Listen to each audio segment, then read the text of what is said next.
2014 में मुझे डिप्रेशन हुआ था और जब मैं उस चीज से गुजर रही थी तो मुझे ऐसे लगा कि लोग मतलब इस चीज के बारे में बात क्यों नहीं कर रहे। आपको कैसे पता चला कि आप पीड़ित हैं इससे? सर मुझे यदि आप बात करना चाहें उसके बारे में। बिल्कुल सडनली मुझे ऐसे लगा कि मेरे पेट में एक अजीब सा एक फीलिंग होता था, लाइक एक खालीपन मैं महसूस करती थी। मुझे ऐसे लगता था कि मुझे काम पे नहीं जाना है, मैं किसी को मिलना नहीं चाहती थी, मैं बाहर नहीं जाना चाहती थी, मैं कुछ नहीं करना चाहती थी। काफी बार I don't know if I should say this but जीने की जो I didn't feel like living anymore. I felt like I had no purpose और मैं बार बार रो पड़ती थी। तो जैसे मैं सीन करती हूँ, मैं हैप्पी न्यू ईयर के लिए मैं शूट कर रही थी और जैसे ही शॉट खत्म होता था मैं अंदर में वैन में जाके मैं रोती थी।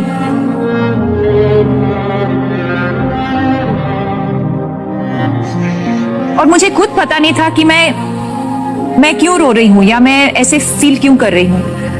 और मेरे माँ बाप बैंगलोर में रहते हैं और वो मुंबई आए थे और एक दिन वो एयरपोर्ट के लिए निकल रहे थे और अचानक फिर से मैं रोने लगी। और तब मेरे मम्मी ने नोटिस किया कि मेरे रोने का जो अंदाज था वो कुछ अलग था इस बार।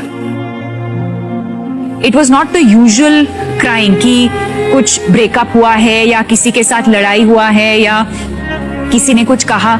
जिस तरह से मैं रो रही थी वो बहुत ही अलग था। It was like a cry for help. और उन्होंने तुरंत मुझे कहा कि आप प्लीज आप साइकियाट्रिस्ट को फोन करें जो नॉर्मल डॉक्टर से अलग होते हैं। और जैसे ही मैंने उनको फोन लगाया उन्होंने कहा कि आपको तुरंत अपॉइंटमेंट लेना है और आपको आके मुझे मिलना है, because she could make out in my voice कि मैं बीमार थी। आफ्टर दैट बहुत महीनों के बाद मैं ठीक हुई। बट मेंटल हेल्थ एक ऐसी चीज है जो आप एक बार वो हो गया तो you can't forget about it. It's something that you have to keep. जैसे किसी को अगर डायबिटीज हो या जब कैंसर होता है, it's something that you have to keep taking care of. You have to make lifestyle changes. तो वो सब मैंने अभी इंट्रोड्यूस किया है मेरी लाइफ। उनसे प्रार्थना करते हैं कि आप स्वस्थ रहें। 2014 में मुझे डिप्रेशन हुआ था और जब मैं उस चीज से गुजर रही थी तो मुझे ऐसे लगा कि लोग मतलब इस चीज के बारे में बात क्यों नहीं कर रहे। आपको कैसे पता चला कि आप पीड़ित हैं इससे? सर मुझे यदि आप बात करना चाहें उसके बारे में। बिल्कुल सडनली मुझे ऐसे लगा कि मेरे पेट में एक अजीब सा एक फीलिंग होता था, लाइक एक खालीपन मैं महसूस करती थी। मुझे ऐसे लगता था कि मुझे काम पे नहीं जाना है, मैं किसी को मिलना नहीं चाहती थी, मैं बाहर नहीं जाना चाहती थी, मैं कुछ नहीं करना चाहती थी। काफी बार I don't know if I should say this but जीने की जो I didn't feel like living anymore. I felt like I had no purpose और मैं बार बार रो पड़ती थी। तो जैसे मैं सीन करती हूँ, मैं हैप्पी न्यू ईयर के लिए मैं शूट कर रही थी और जैसे ही शॉट खत्म होता था मैं अंदर में वैन में जाके मैं रोती थी।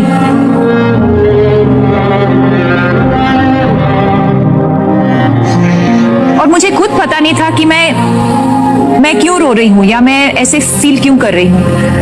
और मेरे माँ बाप बैंगलोर में रहते हैं और वो मुंबई आए थे और एक दिन वो एयरपोर्ट के लिए निकल रहे थे और अचानक फिर से मैं रोने लगी। और तब मेरे मम्मी ने नोटिस किया कि मेरे रोने का जो अंदाज था वो कुछ अलग था इस बार। It was not the usual crying कि कुछ ब्रेकअप हुआ है या किसी के साथ लड़ाई हुआ है या किसी ने कुछ कहा। जिस तरह से मैं रो रही थी वो बहुत ही अलग था। It was like a cry for help. और उन्होंने तुरंत मुझे कहा कि आप प्लीज आप साइकियाट्रिस्ट को फोन करें जो नॉर्मल डॉक्टर से अलग होते हैं। और जैसे ही मैंने उनको फोन लगाया उन्होंने कहा कि आपको तुरंत अपॉइंटमेंट लेना है और आपको आके मुझे मिलना है, because she could make out in my voice कि मैं बीमार थी। आफ्टर दैट बहुत महीनों के बाद मैं ठीक हुई। बट मेंटल हेल्थ एक ऐसी चीज है जो आप एक बार वो वो हो गया तो you can't forget about it, it's something that you have to keep. जैसे किसी को अगर डायबिटीज हो या जब कैंसर होता है, it's something that you have to keep taking care of, you have to make lifestyle changes. तो वो सब मैंने अभी इंट्रोड्यूस किया है मेरी लाइफ। हमसे प्रार्थना करते हैं कि आप स्वस्थ रहें।